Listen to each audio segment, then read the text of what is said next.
जय सिया राम। आप सुन रहे हैं कैपिटल रेडियो अयोध्या। मैं हूं भावना राय और मैं हूं वात्सल्य राय। सभी सुनने वालों को जय सिया राम। कैपिटल रेडियो अयोध्या में आप लगातार सुन रहे हैं रामायण की कहानियाँ। रामायण का अर्थ है राम का अयन, यानी भगवान श्री राम की यात्रा। ये वो यात्रा पथ है जिस पर बढ़ते हुए राजकुमार राम मर्यादा पुरुषोत्तम भगवान हो गए। पिछले एपिसोड में हमने आपको कथा सुनाई कि प्रयागराज के दर्शन कर भगवान राम ने मुनि भारद्वाज से भेंट की। अगर आपने वो एपिसोड नहीं सुना है तो हमारे YouTube चैनल और Facebook पेज पर जाकर सुन सकते हैं। उसका लिंक भी हम डिस्क्रिप्शन बॉक्स में साझा कर रहे हैं। और अब आगे की कथा। गोस्वामी तुलसीदास जी महाराज कहते हैं, तेहि अवसर एक तापुस आवा, तेज पुंज लघु बयस सुहावा। भगवान राम, सीता जी और लक्ष्मण जी जब यमुना के किनारे थे तभी एक छोटी आयु के तपस्वी वहां आए। भगवान राम के दर्शन करते ही उनकी आंखों में पानी भर गया। भगवान राम ने उन्हें गले से लगा लिया। उन्होंने सीता जी और लक्ष्मण जी को भी प्रणाम किया। दोनों ने उन्हें आशीर्वाद दिया। निषाद राज ने उन्हें प्रणाम किया। इस बीच गांव की महिलाएं भगवान राम, सीता जी और लक्ष्मण जी को देखकर व्याकुल हो रही थीं और सोच रही थीं, जाने इनके माता पिता ने कैसे इन्हें वन भेज दिया। तब रघुबीर अनेक विधि सखई सिखावन दीन, राम रजाय सुसीस धरि भवन गवन तेहि कीन। भगवान राम ने अपने प्रिय मित्र निषाद राज को बहुत समझाया और वापस जाने के लिए तैयार किया। वो भगवान को प्रणाम कर घर लौटे। भगवान राम, सीता जी और लक्ष्मण जी ने एक बार फिर यमुना जी को प्रणाम किया। चले ससिय मुदित दो भाई, रवि तनुजा कई करत बड़ाई। भगवान सूर्य की पुत्री यमुना जी की बड़ाई करते हुए तीनों आगे की ओर चल दिए। रास्ते में उन्हें अनेक पथिक मिले जो उन्हें देखकर आश्चर्य में घिर जाते थे। उन्हें अचरज इस बात का था कि शरीर में अनेक राजचिन्ह होने के बाद भी वो पैदल क्यों चल रहे हैं। करि के हरि बन जाए न जोई, हम संग चले ही जो आयुष होई। उनमें से कुछ बहुत आग्रह के साथ कहते हैं कि हे प्रभु, इस वन में हाथी और सिंह हैं, इसकी ओर देखना तक मुश्किल है। अगर आपकी आज्ञा हो तो हम साथ चलें। आप जहाँ तक जाना चाहते हैं वहाँ पहुँचाकर हम लौट आएंगे। लेकिन भगवान राम सभी को प्रेम सहित लौटा देते हैं। रास्ते के नगर और गांव की प्रशंसा देवनगर कर रहे थे। जे भरी नयन बिलो कहीं रामहि, सीता लखन सहित घनश्यामहि। जे सर सरित राम अवगाहहि, तिनहि देव सर सरित सराहहि। जो आँखें भगवान राम, सीता जी और लक्ष्मण जी का दर्शन करती हैं, जिन तालाबों और नदियों में श्री राम जी स्नान कर लेते हैं, देव सरोवर और देव नदियाँ भी उनकी बड़ाई करती हैं। जिन पेड़ों के नीचे भगवान राम बैठ लेते हैं, कल्प वृक्ष भी उनकी बड़ाई करते हैं। भगवान राम के चरणों की रज का स्पर्श कर पृथ्वी अपना सौभाग्य समझती है। भगवान राम पर्वत, वन और पशु पक्षियों को देखते हुए चले जा रहे हैं।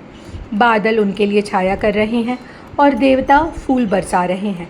किसी गांव के लोगों को जब भगवान राम के पास से गुजरने की जानकारी होती तो लोग अपना काम छोड़कर उनके दर्शन के लिए दौड़ पड़ते। भगवान राम के दर्शन कर लोग पुलकित हो जाते हैं और खुद को धन्य मांगने लगते हैं। राम ही देखी एक अनुरागे, चितवत चले जाहि संग लागे। भगवान राम के दर्शन कई लोगों के मन में ऐसा अनुराग उत्पन्न कर देता है कि वो सब कुछ भूल कर उनके साथ ही चले जाते हैं। कई लोग बड़ के पेड़ के नीचे घास और पत्ते बिछाकर आग्रह करते कि हे प्रभु, यहाँ विश्राम कीजिए, चाहे तो कुछ देर बाद या सुबह होते ही चले जाइएगा। कई लोग घड़े में पानी लेकर आते और भगवान से प्रार्थना करते कि प्रभु थोड़ा पानी पी लें। जानी श्रमित सिय मन माही, घरिक बिलुम्ब कीन बट छाही। ऐसे ही एक जगह सीता जी को थका हुआ जानकर भगवान बट वृक्ष के नीचे रुके। वहाँ लोग भगवान राम और सीता जी के दर्शन कर ऐसे प्रसन्न हो गए कि उन्हें एकटक देखे ही जा रहे थे। गोस्वामी तुलसीदास जी कहते हैं कि भगवान राम और सीता जी की मनोहर जोड़ी का वर्णन नहीं किया जा सकता। राम लखन सिय सुंदरताई, सब चित वही चित मन मति लाई। भगवान राम, लक्ष्मण जी और सीता जी की सुंदरता को सब लोग मन, चित्त और बुद्धि तीनों लगाकर देख रहे हैं। कुछ महिलाओं ने साहस कर सीता जी से पूछा, कोटि मनोज लजावन निहारे, सुमखी कहूँ को आहि तुम्हारे। हे सुंदरी, आप बताइए कि कामदेव भी जिनके आगे फीके लगे, ये आपके कौन हैं। सहज सुभाय सुभग तन गोरे, नाम लखन लघु देवर मोरे। सीता जी ने संकोच के साथ उत्तर दिया, जो गौर वर्ण के हैं उनका नाम लक्ष्मण है, वो मेरे छोटे देवर हैं। फिर उन्होंने अपने चेहरे को आंचल से ढका और भगवान राम की ओर आंखों से संकेत करते हुए कहा, निज पति कहेउ तिनहि सिय सय नयनी, ये मेरे पति हैं। सीता जी का उत्तर सुनकर सभी स्त्रियां बहुत प्रसन्न हुई। अति सप्रेम सिय पाय परी, बहुविध देहि असीस, सदा सुहागिन होहु तुम, जब लगी मही अहिसीस। उनमें से कुछ सीता जी के पैरों में गिर पड़ी और उन्हें आशीर्वाद देने लगी, जब तक शेषनाग जी ने पृथ्वी को धारण किया है तब तक आप सुहागिन रहें। पार्वती समपति प्रिय होहु, देबिन हम पर छाड़ब छोहु। आप उसी तरह अपने पति के प्रिय बनी रहें जैसे कि माँ पार्वती हैं। देवी, आप कभी हम पर अपनी कृपा ना छोड़िएगा। भगवान राम ने संकेत किया और लक्ष्मण जी आगे जाने का रास्ता पूछने लगे। ये सुनकर सभी स्त्रियां बहुत दुखी हो गईं। फिरत नारी नर अति पछताहि। भगवान राम, सीता जी और लक्ष्मण जी को विदा करने के बाद लोग मन ही मन पछताते हुए घर लौटे। उनमें से कुछ कहने लगे कि विधाता के तो सब काम उल्टे हैं। चंद्रमा को घटने बढ़ने वाला बनाया, कल्प वृक्ष को पेड़ और सागर को खारा बनाया, उसी ने इन सुंदर सुकोमल राजकुमारों को वन में भेजा है। कुछ लोग कहने लगे कि हम ज़्यादा तो नहीं जानते, लेकिन इनके दर्शन करके आप ही परम धन्य करी मानहि, स्वयं को धन्य अवश्य मान रहे हैं। कुछ चिंता करने लगे कि वन के कठिन रास्तों पर ये कैसे चलेंगे। जो मांगा पाए विधि पाही, ए रखियहि सखी आखिन माही। अगर कहीं ब्रह्मा जी मिल जाएं तो हम उनसे मांग कर इन्हें अपनी आँखों में ही रख लें। इसी तरह भगवान राम जहाँ भी जाते वहाँ लोग प्रेम से उनके वश में हो जाते। सारे रास्ते में भगवान राम और लक्ष्मण जी की कहानियाँ छा गईं। भगवान राम वन को देखते हुए आगे बढ़ते जाते।